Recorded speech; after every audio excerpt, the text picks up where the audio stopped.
Hi guys, Ty's Treatment here, and I'm sitting with my 75p Wio aquarium, and this is the aquascape I set up recently with my friend Stephen Baker, and I thought I'd do an update about it. It's going pretty well.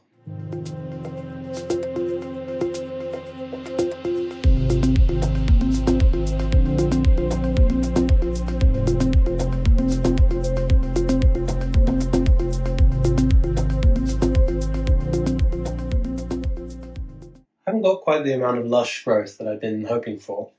I thought things would maybe take off a bit faster, particularly the stem plants that we've put in here. But actually, it's growing at a manageable rate. The plants seem to be doing really well. I've now been able to put fish in, as you can see. I've got some really lovely fish, which I'm going to tell you all about.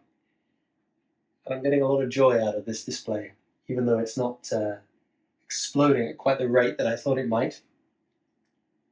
I'm just having a great time sitting in front of it every day and watching it develop.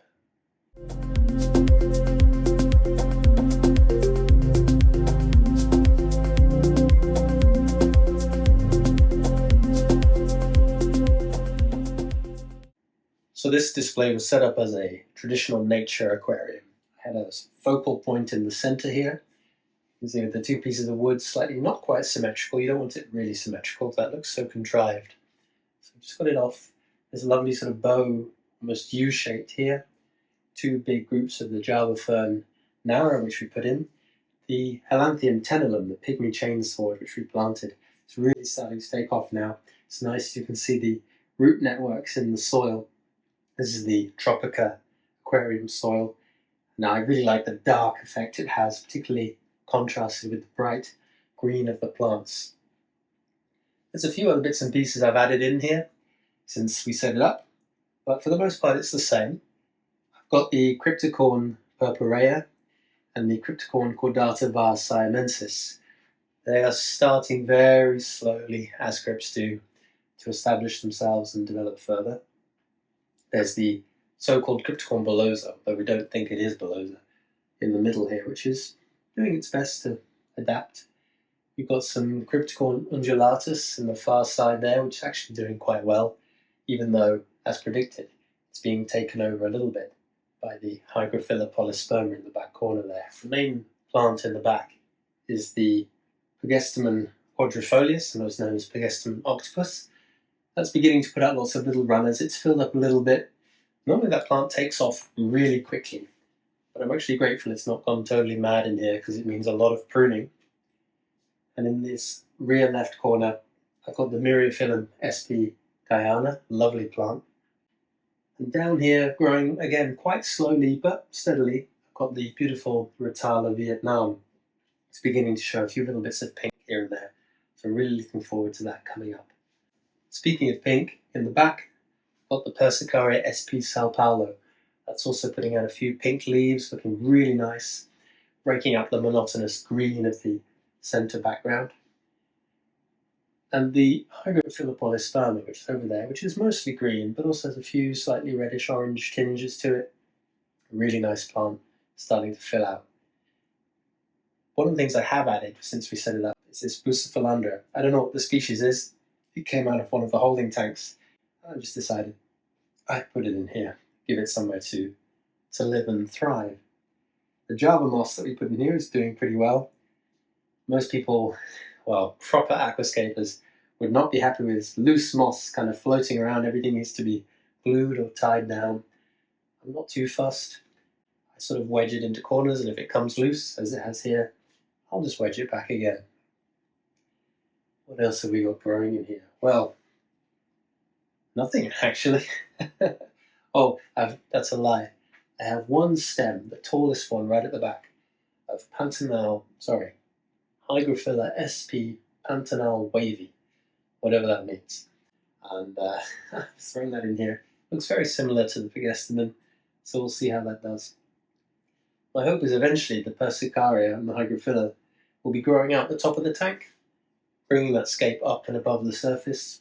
For now, everything is contained within the 4 lines of the display. It actually works quite well. I think this tank is going to go from strength to strength as it fills out. I've not had any problems with algae, which is really nice.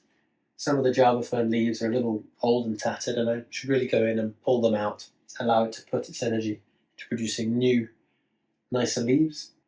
But I've not really been messing with the tank, apart from regular water changes, which I did almost every day for a week after setting it up, and then twice a week after that.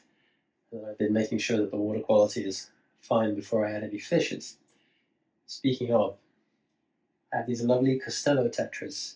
They are Hemigrammus hyanuari, which are from the Amazon basin, from Lake Hyanuari in Brazil, not too far from the city of Manaus. I'd really like to see if next year I can try and visit Manaus and visit my friend Adriano, see if I can get to the lake. I chose these fish because, as you can see, they've got quite subtle coloration. They are beautiful though. They've got this wonderful gold lateral line and then that little gold accent just above the caudal peduncle at the base of the tail on top of that black spot. They're quite mellow. They're a little bit skittish now maybe because I've just come in and started moving around. They're the only fish, shoaling fish, in the tank, apart from some Otocinclus, which are part of my cleanup crew, and a juvenile Siamese algae eater, Crossocheilus oblongus. And he is busy working somewhere, zooming around.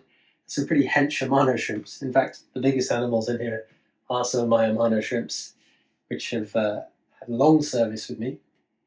There's a variety of little cherry shrimps in here, sat there doing their thing, moving around, picking, grazing, cleaning. I love the shrimp, they're so cute. Little orange ones, I've got some reds, a few chocolates, a few really quite pretty but almost clear ones. So going back to the fish, these came from Maidenhead Aquatics, Scottsdales, which is near my home here in Cambridge. And they're not rare, you do find them in shops. My friend James Sampson was saying, I often see them on the lists, but I haven't really got them in. And I think in stores they don't colour up very well. They look sort of grey and washed out, maybe just a bit plain silver. They're slightly nervous, so probably sitting at the back of the tank.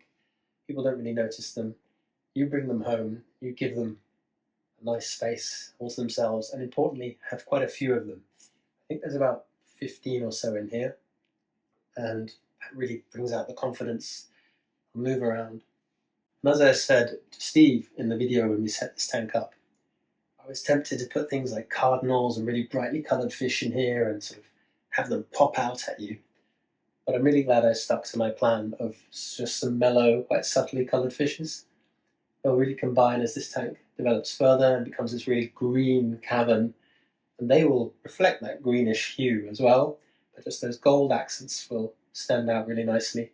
That lateral line will seem even more green than yellow, which I think will blend really nicely with the display. I was also thinking of maybe adding some Limnophila aquatica, really beautiful, bushy, light green plant, but I'm not sure. My temptation is always to put in as many plants as I can possibly fit, and even more after I can't fit anymore, and I keep trying to put them in, when perhaps sometimes it's a case of less is more. However, this isn't a gallery display in a shop. I can experiment, I can change my mind, I can really go whichever way I like. But I'm going to try and sit on my hands and not mess with it too much. My friends know I really like to tear escapes apart, redo them, move things around, change things up. And really I should probably just leave them alone. So this is going to be an exercise in me being patient, which will be interesting.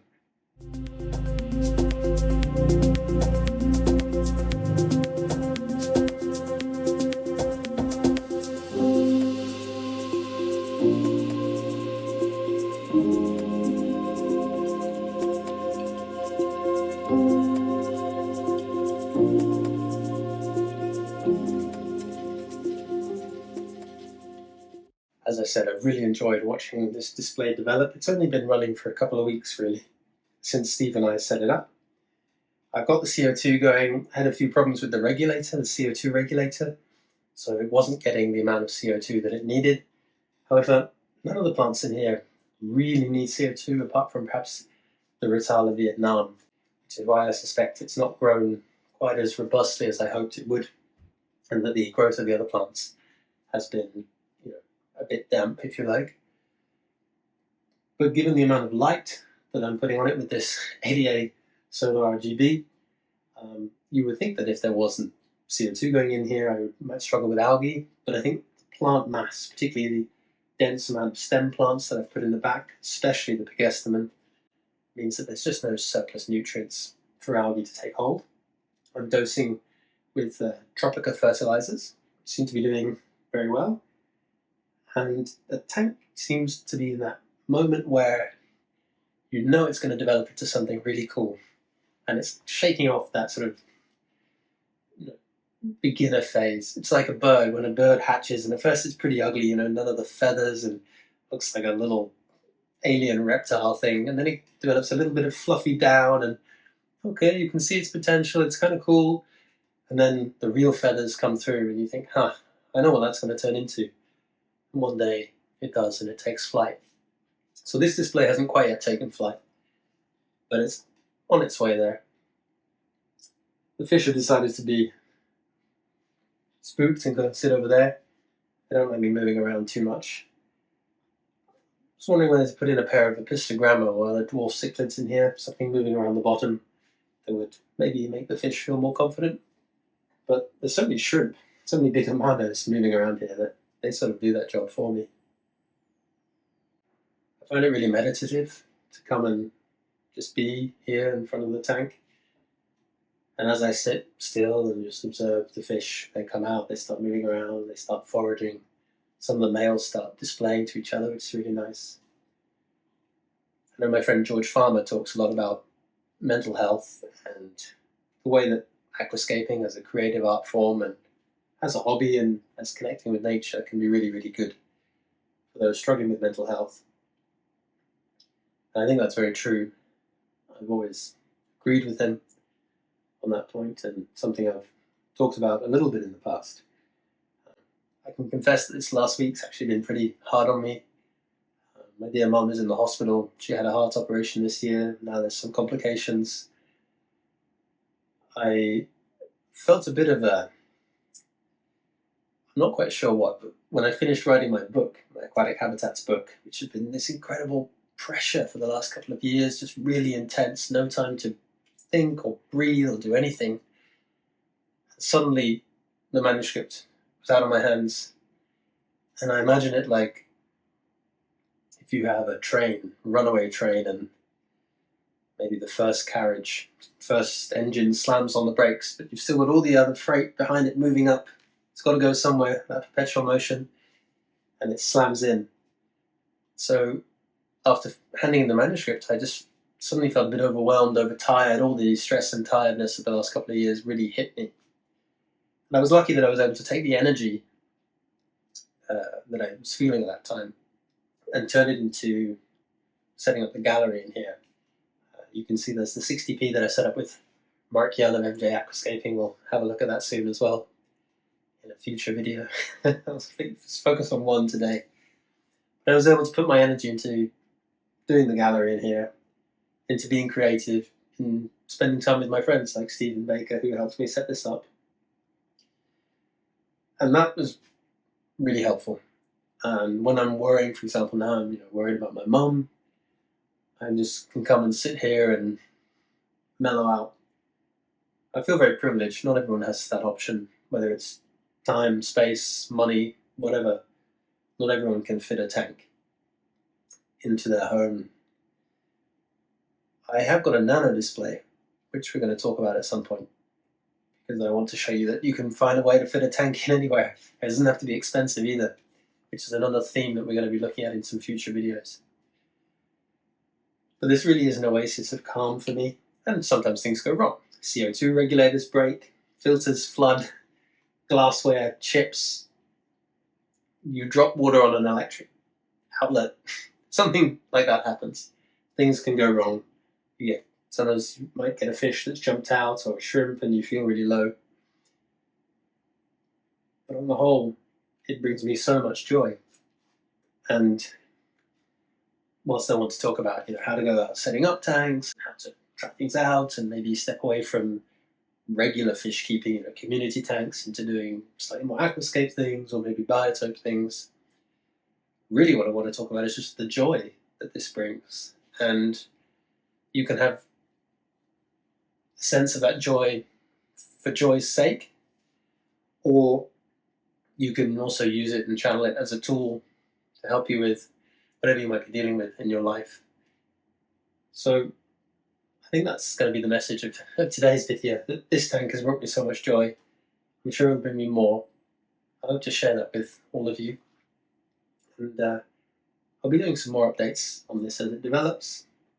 Hopefully it'll go from strength to strength, and I will share that with you. For now, take care, guys.